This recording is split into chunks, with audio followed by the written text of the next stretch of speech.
नमस्कार विद्यार्थी मित्रांनो. आर के नॉलेज या एज्युकेशन चॅनलमध्ये आपले स्वागत आहे. आपण कोणत्याही स्पर्धा परीक्षेची तयारी करत असाल तर आपल्या चॅनलला नक्की सबस्क्राईब करा. हा चॅनल आपल्यासाठी नक्कीच उपयुक्त ठरेल. आज आहे 2 फेब्रुवारी. आज घडलेल्या महत्त्वाच्या घडामोडीवर काही आपण प्रश्न तयार केले आहेत. ते तुमच्यासाठी नक्कीच उपयुक्त ठरतील.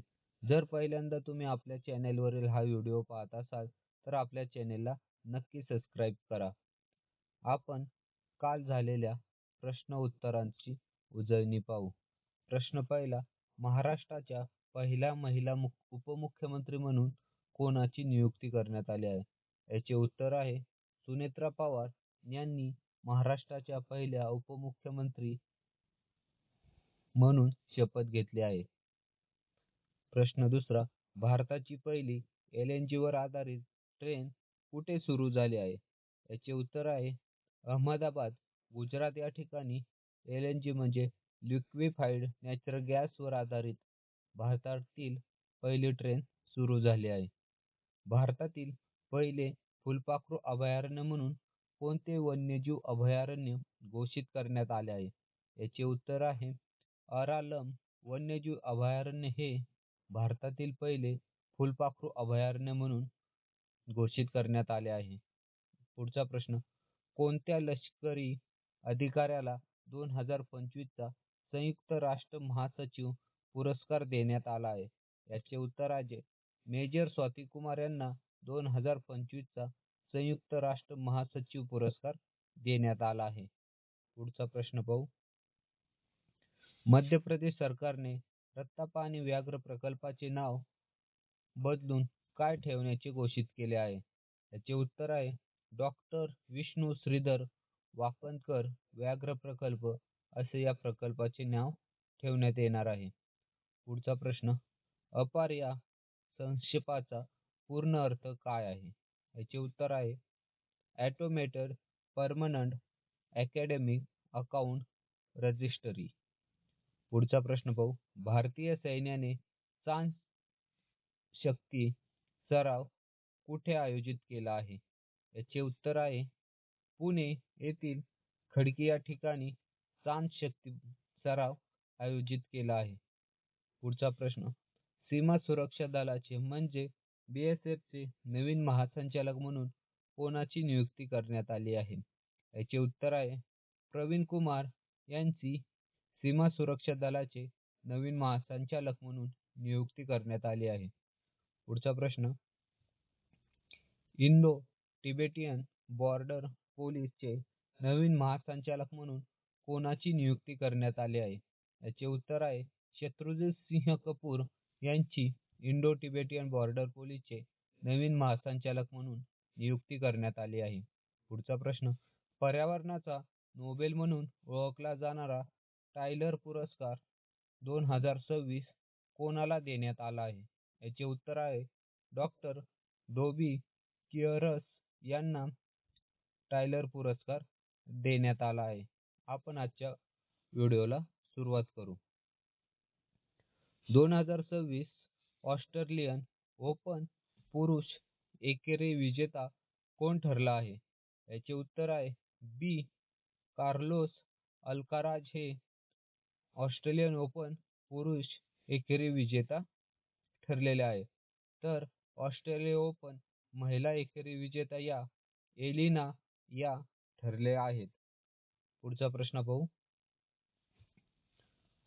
मूडीजने भारताच्या 2026-27 बजेटचे वर्णन कसे केले आहे? याचे उत्तर आहे सी. रणनीतिक पण ब्रेकथ्रू नाही असे 2026-27 च्या बजेटचे वर्णन केले आहे. पुढचा प्रश्न पाहू. 2026 मध्ये हिवाळी ऑलिम्पिक कुठे होणार आहेत? याचे उत्तर आहे सी.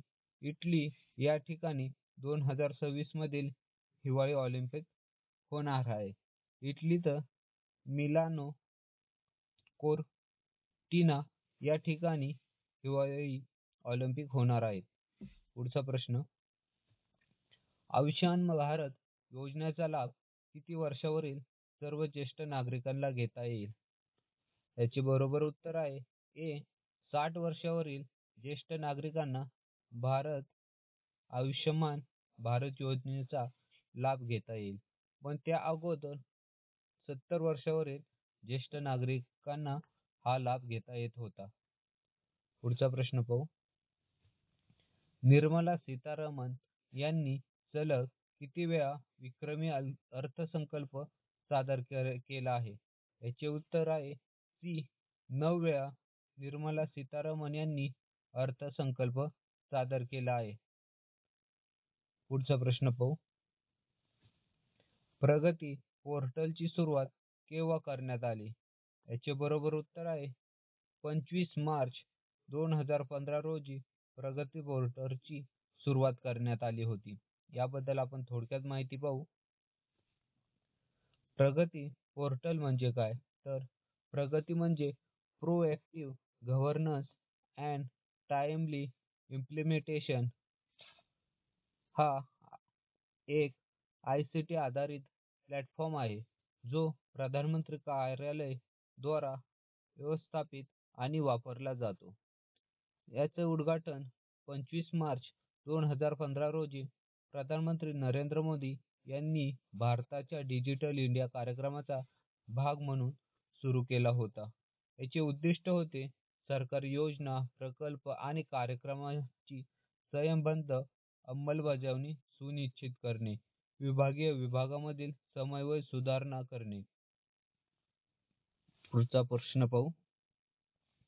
भारत आणि कोणता देश संयुक्तपणे Su-57E लढाऊ विमानाची निर्मिती करणार आहे?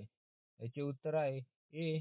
रशिया आणि भारत हे देश संयुक्तपणे Su-57E या लढाऊ विमानाची निर्मिती करणार आहे. हे रशियाचे 5व्या पिढीतील विमान समजले जाते.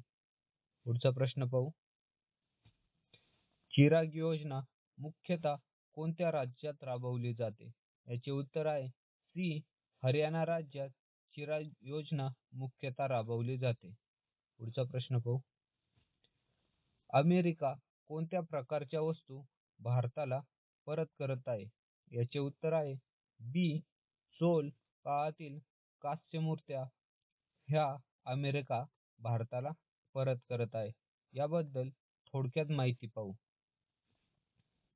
अमेरिकेतील स्मिथसोनियन या म्युझियममधून 3 प्राचीन कास्य मूर्त्या भारताला परत करण्याचा निर्णय दिला आहे. त्या मूर्तीची माहिती पुढील प्रमाणे आहे. पहिले, एक शिव नटराज ही चोल काळातील सुमारे 10व्या शतकातील प्रसिद्ध शिवाची मूर्ती आहे. दुसरी मूर्ती सोमा स्कंद ही 12व्या शतकातील चोळ काळातील मूर्ती आहे. तर तिसरी संत सुंदर विद परावई यांची 16व्या शतकातील विजयनगर काळातील मूर्ती आहे. या तिन्ही मूर्त्या मूळच्या तमिळनाडूमधील मंदिरातून अवैधरित्या काढून नेण्यात आल्या होत्या आणि नंतर अमेरिकेतील संग्रहालयात ठेवण्यात आल्या होत्या. याचा सखोल शोध करून स्पष्ट करण्यात आले की त्या मूर्त्या अनधिकृतरित्या भारताबाहेर गेल्या आहेत, म्हणून त्या परत करण्याचा निर्णय अमेरिकेतील या म्युझियमने केला आहे. पुढचा आणि शेवटचा प्रश्न पाहू. स्वादुपिंड कॅन्सरवर उपचार शोधणाऱ्या शास्त्रज्ञाचा संबंध कोणत्या देशाचे आहे? तर याचे उत्तर आहे सी. स्पेन मधील मारिनो बार्बासिड यांनी स्वादुपिंडाच्या कॅन्सरवर औषध शोधले आहे. मित्रांनो, हा व्हिडिओ तुम्हाला कसा वाटला कमेंटमध्ये नक्की सांगा. Thank you.